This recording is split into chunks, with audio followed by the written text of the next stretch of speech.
would have had that golden opportunity to get rid of your enemy, but leave him there.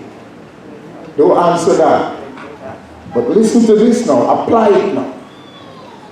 In our homes, in the church community, within our families, wherever you work, you must remember this concept. The concept is that vengeance or tit for tat, getting back to somebody. You hit me, I hit you back. You must understand that that was not David's method. No, David was driven and led by God and his Holy Spirit. Yeah. And David said, leave him alone. And that is the way we must operate within our families. Your wife do you something, don't hurry to get back at her, because there will be battle. Your child do you something wrong, don't hurry to lash back. Yeah. You can sit and have a conversation here, and time again show them that this is the wrong way. But don't fight fire with fire. No. David said, no. Why? Listen. This chapter interesting, you know, Elder. Very much. Watch. He said, leave the Lord's anointed. Question. Who was David? Well, go and follow the sequence. Who was David? David was the Lord's anointed. Yes. And David could have reasoned out, listen, he was Saul. Saul was the Lord's anointed. So let me hurry and get rid of him so that I can be there. No, David said, no. No! Hear how David is reasoning it out. He is the Lord's anointed, and I am the Lord's anointed in God's own time. Listen, there are some things, if you try to put it right before the right time, it comes out wrong. Yes. It comes out wrong. Don't take judgment in your hand. No! David said, leave him alone. God is more patient than we think him. Look how long Jesus Christ waited on Judas Iscariot. For 3.5 years. That's the merciful God that we serve. The long-suffering God. David said, leave him alone. Further, listen to this one. Never forget this one. If you take things into your hand to destroy somebody, when you would have completed the destruction, that is going to bother you for the rest of your life. And know what I'm saying. Yeah. So leave that tit for tat alone. Amen. Final point. Final point.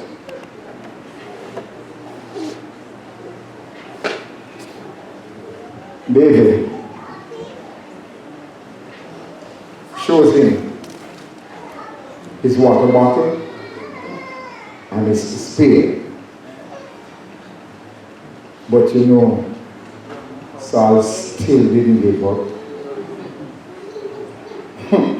Saul still didn't give up.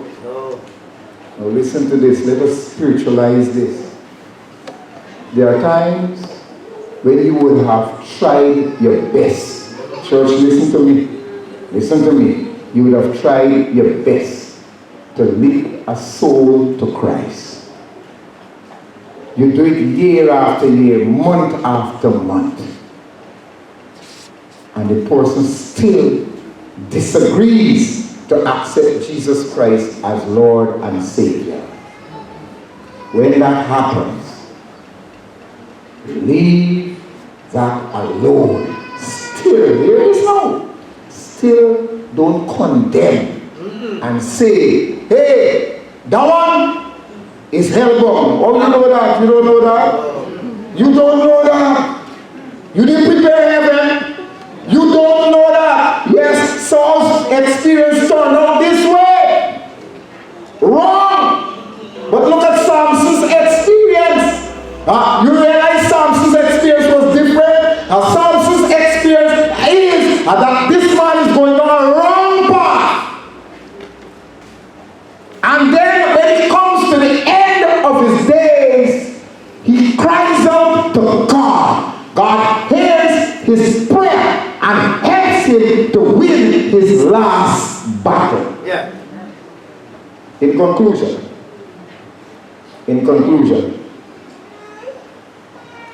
that's enough sermon for today. David, brothers, were an eye. Saul, watch, let me just say this. The people from within your family, just in passing, the people from within your family are the people who can hurt you the most.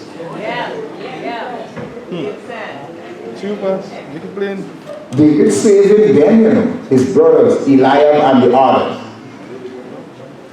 And David is told, they're coming in for. We let them few sheep in the wilderness. Why don't go back and mind them sheep? And David is helping them, This is family members. And they criticize him to the last. But I love David. David, by the way, at this point in time, David was not old enough to go to battle. When he won the battle with Goliath, he wasn't old enough.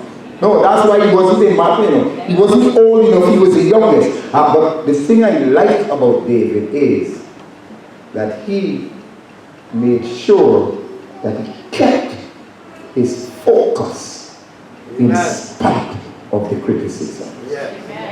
Brethren, as we close this sermon today, you must go back and reflect on the life of David. His brothers criticize him. He's a shepherd. He's talented. He's gifted. Saul is annoyed, and Saul fights him to the last. And his forgiving spirit, which comes from Jesus Christ, his forgiving spirit, David's forgiving spirit, and attitude, which comes from Jesus Christ, says, just leave him alone. Don't destroy the Lord's anointed.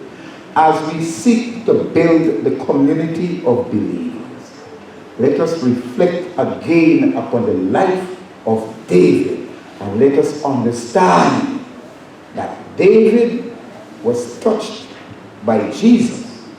And because he was touched by Jesus, no matter what they did, this young man kept his focus.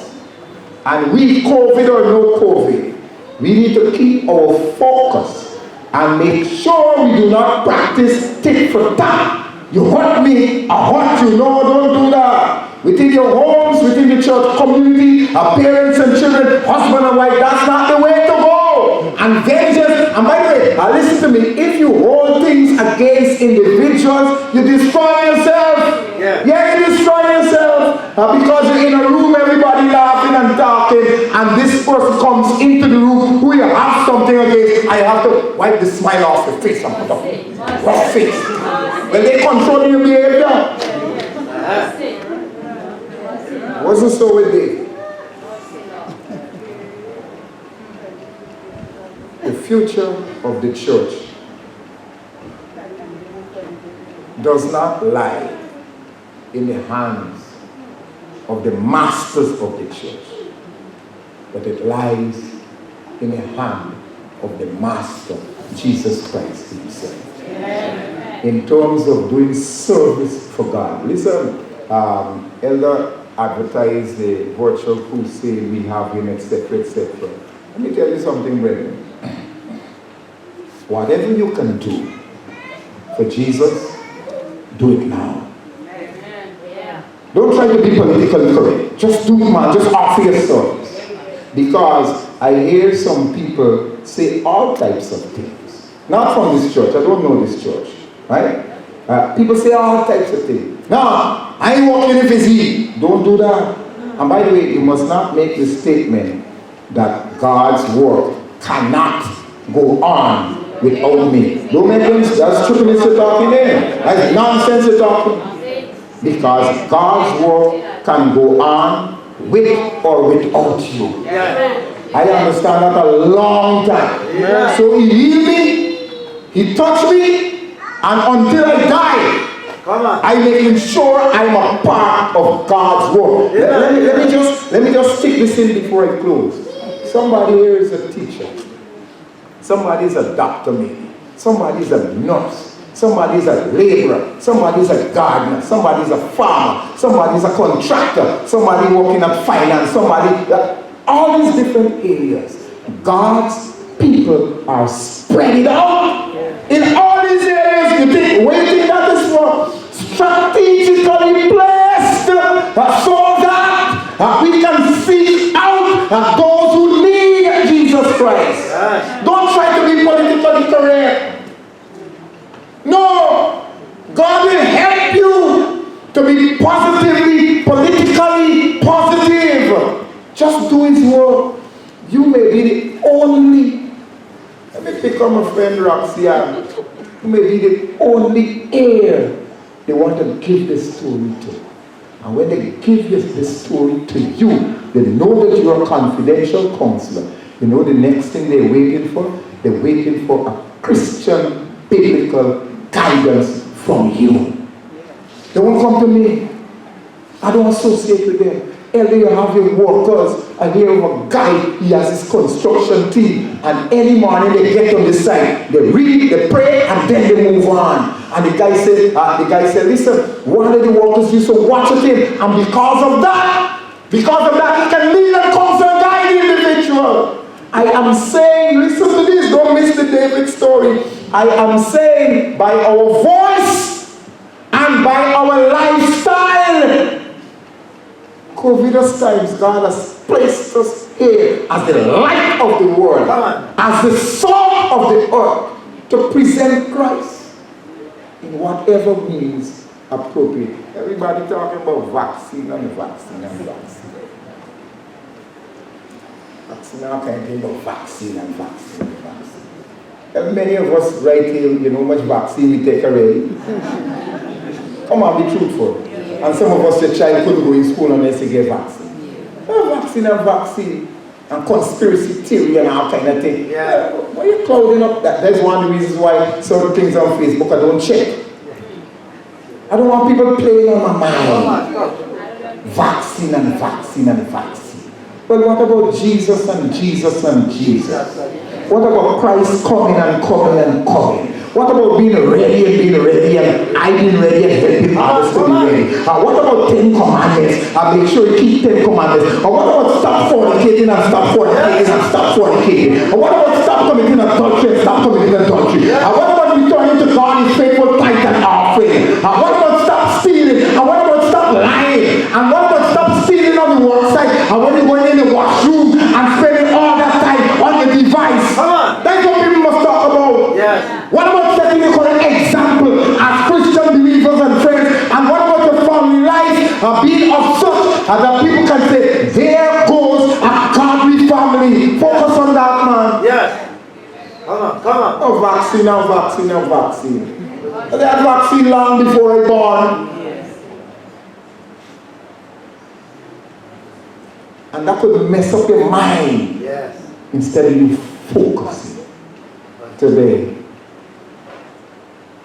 I hope in this song, Jesus has touched you. I hope in this song, Jesus has touched you, because even though I spoke about David, you realize that I spoke about Jesus, because it is Jesus who led David. And you must allow him to touch you. Don't resist the touch, man. Come on. Don't resist the touch. Some of us, Jesus touched us years ago. And we get cold. And we don't understand. Let him touch you again. Let him grab you. Let him control you. And in spite of these times, let the focus be, Jesus has touched me.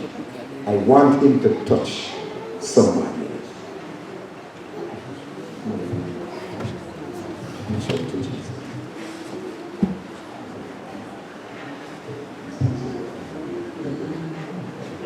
You'll help me, musicians.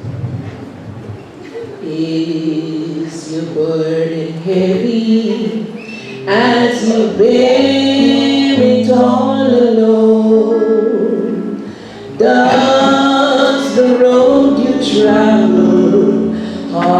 danger yet unknown. Let Jesus touch you again. Reach out to him. Is the life we live filled with song?